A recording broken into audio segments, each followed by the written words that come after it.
கூலி trailer release ஆச்சுங்க. கூலி கனெக்டடா நாட் கனெக்டடான்றது தான் இந்த வீடியோவில் பார்க்க போகிறோம். நீங்கள் எந்த வித எக்ஸ்பெக்டேஷனும் வச்சுக்காதீங்கன்றதுக்காகவே இந்த மாதிரி ஒரு மீடியம் ஃபேஸ் ட்ரைலரை கொடுத்துருக்காங்க. இல்லைன்னா பட்டாசா கொடுத்துட்டாங்கன்னா நம்ம எக்ஸ்பெக்டேஷன் ரொம்ப அதிகமாயிரும். அப்புறம் தேட்டரில் போய் படம் பார்த்துட்டு புஷ்ஷுன்னு உட்காந்துருவோம். அதெல்லாம் பறக்கூடாதுன்றதுக்காக தான் இந்த மாதிரி லோ லெவலில் ட்ரைலர் கொடுத்துருக்காங்க. இந்த ட்ரைலர் எப்படி இருக்குது அதை தான் இப்போ பார்க்க போகிறோம். வீடியோக்குள்ளே போகலாம். இந்த வீடியோவை நீங்கள் இப்போ தான் ஃபஸ்ட் டைம் பார்க்குறீங்க சேனல் அப்படின்னா சப்ஸ்கிரைப் பண்ணுங்கள். வீடியோக்குள்ளே போகலாம்.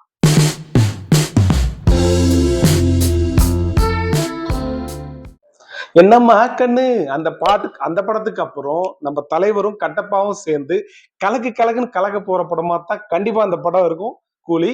ஸோ இந்த படத்தோட பெரிய ப்ளஸ் என்னவா இருக்கும்னா, நம்ம நிறைய விஷயம் நினைச்சு பார்க்காததெல்லாம் நம்ம கண் முன்னாடி வரப்போகுது. ஃபார் எக்ஸாம்பிள் நாகார்ஜுனா இது வரைக்கும் நம்ம வில்லனா பார்த்தே கிடையாது. அவர் ஒரு டெரர் வில்லனா காட்ட போறாங்க. கட்டப்பாவும் தலைவரும் சேர்ந்து நடிச்சு ரொம்ப நாள் ஆச்சு. அவங்க 2 பேரும் சேர்ந்து தோஸ்தா வராங்க. டிகிரி தோஸ்தா கூட இருக்கலாம். அதுக்கப்புறம் சொல்லணும்னா நம்ம அமீர்கானும் தலைவரும் அமீர்கான் கேமரோல வந்தாருன்னா எப்படி இருக்கும் யோசிச்சு பாருங்க. அதெல்லாம் பட்டாசா இருக்கும். ஸோ படம் எப்படி ரோல் ஆகுது, மெயின் கேரக்டர் தலைவரோட தோஸ்து கட்டப்பா, இந்த பக்கம் உபேந்திரா, இவங்க 2 பேரும் ஒரு கூட்டணி. பிளாஷ்பேக் கண்டிப்பா இருக்குங்க, அதுல டவுட்டே கிடையாது. இவங்களாம் பிளாஷ்பேக்ல இருந்து ஃப்ரெண்ட்ஸா இருந்திருப்பாங்க, கூலியா இருந்திருப்பாங்க. ஸோ ஒவ்வொருத்தருக்கும் ஒரு வெப்பன்ஸ் இருக்கு. தலைவருக்கும் உபேந்திராவுக்கும் அந்த கொக்கி தான் மெயின் வெப்பன்.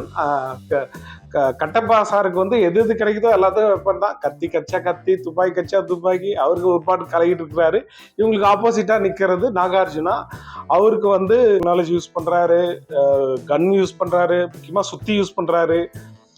இந்த நாகார்ஜுனாக்கு பாஸா வராரு நம்ம அமீர்கான். கேமரோல் தான் பண்றாரு. அவர் பட்டன்னு சொல்ற 2 பெரிய கன் எடுத்துட்டு வராரு. இன்னொரு பக்கம் நாகார்ஜுனாக்கு சப்போர்ட் பண்ற குட்டி வில்லன் தான் நம்ம ஷோபின். அவருக்கு வந்து டப்புன்னு சொல்ற ஒரு ரிவால்வர் கொடுத்துருக்குறாங்க. ஸோ இதெல்லாம் இவங்க யூஸ் பண்ற வெப்பன்ஸ். படம் ஃபுல்லா ரணகலமா இருக்கும் போது தெரிக்க போகுது, அதுல டவுட்டே கிடையாது. படம் ஃபுல்லா நம்ம அன்பறிவு தான் ஃபைட்டு. அவரை பத்தி உங்களுக்கு தெரியாது. கையில கிடைக்கிறதெல்லாம் சண்டை. விக்ரம்ல டீனா வந்து எப்படி ஸ்பூனை எடுத்து ஃபோக் எடுத்து சண்டை போட்டாங்களோ, ஈவன் உலகநாயகன் என்ன பண்ணுவாரு, லேப்டாப் இருக்கும் அதை எடுத்து போட்டு அடிப்பாரு. என்னெல்லாம் கையில கிடைக்கப்படுவாரு இதுல கூட பார்க்கலாம். நீங்க ஒரு ஹேண்ட் வாஷ் பண்ற இடத்துல தலைவர் வந்து அங்க இருக்கிற ஒரு ஆசிட் மாதிரி ஏதோ ஒரு இதை எடுத்து தெறிக்க விடுவார் அப்படியே. ஸோ இந்த ட்ரைலர்ல எனக்கு பிடிச்ச டயலாக் ஒன்று வருது. சூப்பர். அவன் உங்களுக்கு அப்பாவா இருக்கலாம், ஆனா அவன் எனக்கு நண்பன். அப்புறம் இதே மாதிரி எனக்கு பிடிச்ச சீன் என்னன்னா, நாகார்ஜுனா வந்து ஒரு 100 கேமராக்கு மேலே செட் பண்ணி தலைவரை கண்காணிக்கிறான்னு நினைக்கிறேன். நம்ம தலைவர் மாசா போய் வைஃபையை டிஸ்கனெக்ட் பண்ணிடுறாரு. அந்த 100 கேமராலையும் பார்த்தீங்கன்னா நாட் கனெக்டட் அப்படின்னு அந்த சீன் சூப்பராக இருக்கும். பெரிய ப்ளஸ் என்னன்னா, அனிருத்தோட மியூசிக்கு விக்ரம் படத்துல பார்த்துருப்பீங்க. அவரோட மியூசிக் தான் படத்துக்கு பெரிய பலம். அதே மாதிரி இதுலேயும் அனிருத் பட்டையை கிளப்பியிருப்பாப்புல. ஃபைனலாக லோகேஷ் கனகராஜ், அவரை பற்றி உங்களுக்கு தெரியாது. நினைக்காத நேரத்தில் பல ட்விஸ்ட்டை கொடுத்துருவாப்புல.